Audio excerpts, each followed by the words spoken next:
Okay, this here is my Blinky strobe light for a balloon project. It is based around 3 chips or 2 ICs and a module.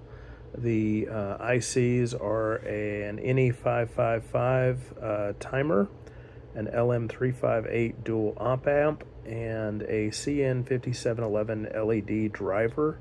The LED driver is a module that I bought off of AliExpress. The way that this is wired is that we have the op amp sort of being the first stage. It's a little confusing because it's in the middle, but it is pulling from the positive rail to its VCC, and then on the first op amp we have the output, which is the pin 8, going over to the NE555 VCC pin.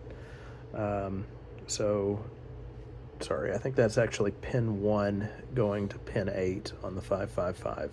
Anyways, it's the output of the comparator. We're basically using this as a comparator, and it's kind of a backwards comparator, as you'll see in a minute.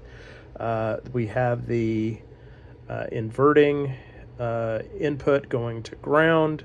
The non-inverting input is going to the red channel on one of these multicolor RGBW LED chips.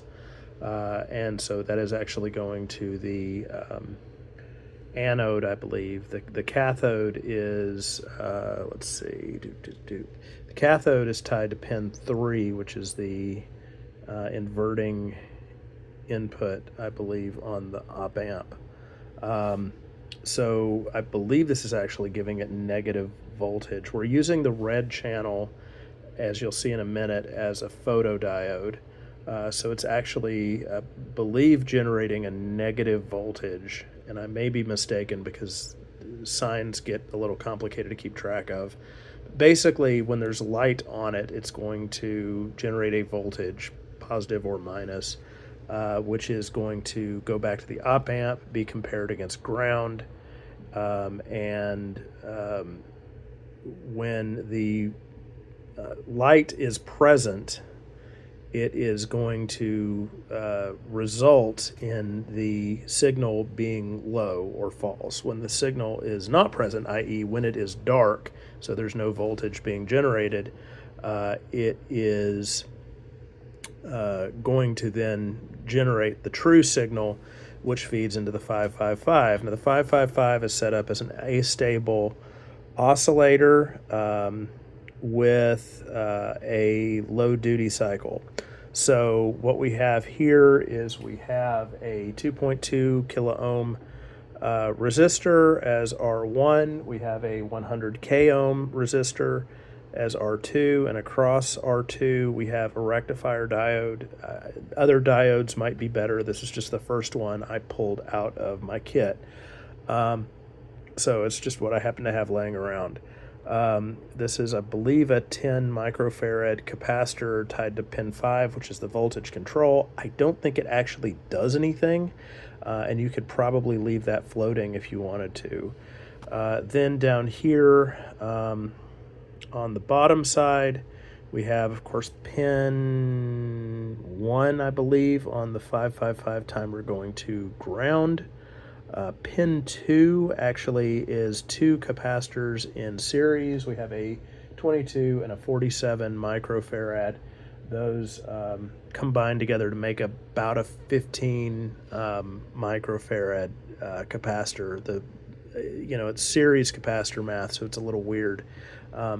You end up getting a capacitance that is just about right to result in something that's about a 60 or 70 blinks per second, which would give you somewhere around 1 to 1.5 hertz, I think, more or less. So it's well within the middle range of the FAA wants blinks between 40 and 100 times per second. So 60 to 70 ought to be nicely in the middle of that.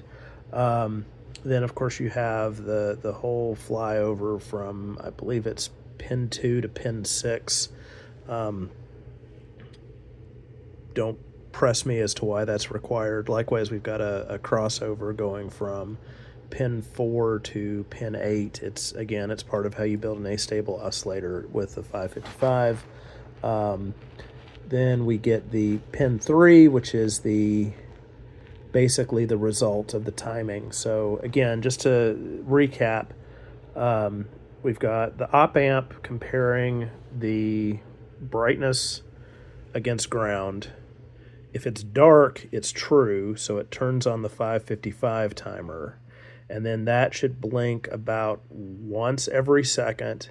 And because the duty cycle is lowered by the way the resistors are set up over here and the diode, you end up getting, I think it's somewhere in the 2 to 5% duty cycle range. So basically, your on time is very short, 30, 40 milliseconds, something like that.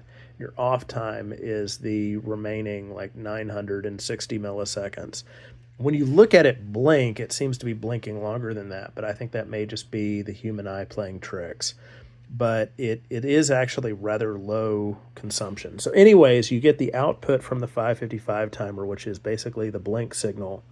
Then you get the main voltage, which then gets sent back over to the white part. So it's a little weird, and I'm honestly not entirely sure how the red and the white channels interact in this regard. My guess is that there's a bit of a timing delay in all this circuitry that ends up not making a huge difference, because of course when the white turns on, the red should detect light, which should then promptly shut down the white as everything propagates through the system. But it again, just looking at it with the human eye, and I'd have to look at it with an oscilloscope to probably see a difference, but looking at it just with the human eye, it doesn't seem to make much of a difference. So just to demonstrate how this is, let me turn the battery on. The battery this is 4 AA's, so effectively about 6 volts, so 5 to 6 volt range. You can see it is currently strobing, which looks funny on camera because of just how bright this is, but perhaps it's a little more obvious now. But when I go and turn okay, now the flashlight is on my camera. So you can see that when I'm pointing down at the LED with the flashlight on, put my hand down there so you can see the brightness of the flashlight, the strobing stops. But when I back away, which means that there's less brightness, you can see the strobing effect starts again.